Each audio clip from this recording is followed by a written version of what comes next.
Om Namo Bhagavate Sri Arunachala Ramanaya. Hello everyone. Today I am going to talk you about something important. How we can find real happiness in our lives. I will be drawing inspiration from the teachings of Bhagavan Sri Ramana Maharishi, a wise person who had valuable insight into this topic. You see, many of us spend our lives chasing happiness. We believe that if we change our surroundings, get a better job, or have more money, we will finally be happy. But Bhagavan tells us something different. He says that the real cause of our unhappiness is not what's happening around us, but something inside us called the ego. The ego is a little voice in our heads that often says negative things. It might tell us we are not good enough or we can achieve our dreams. It sets limits on what we think we can do. So, the first lesson we can learn from Bhagavan is to recognize this ego within us. It's crucial because it's the root of our unhappiness. When we understand this, we take the first step towards finding true happiness. Now, you might wonder why it's so important to know about the ego.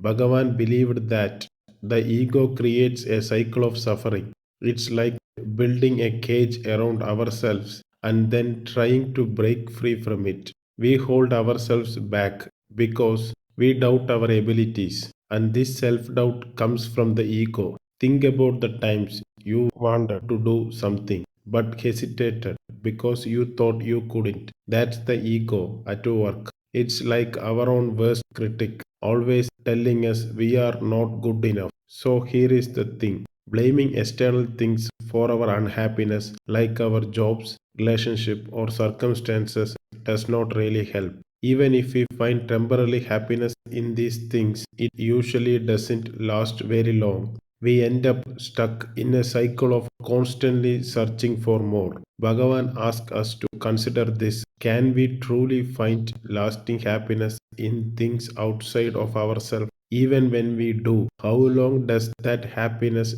really stick around? He suggests that the path to lasting happiness is within us. It's about recognizing the ego's limitations and learning to go beyond them. It's like finding a well of happiness deep within ourselves. Now, I won't sugarcoat it.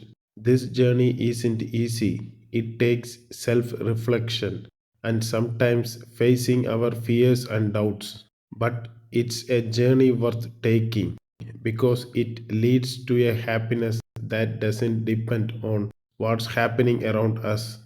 In closing, let's remember Bhagavan's message. Let's look within ourselves, acknowledging the ego and working on going beyond its limits. By doing this, we can break free from the cycle of misery, find true lasting happiness, and lead more fulfilling lives.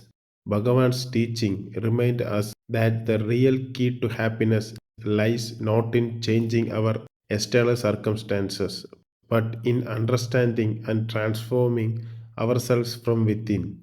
It's a timeless message that encourages us to take control of our own happiness and discover the boundless joy that resides within each of us. Thank you for your time and attention.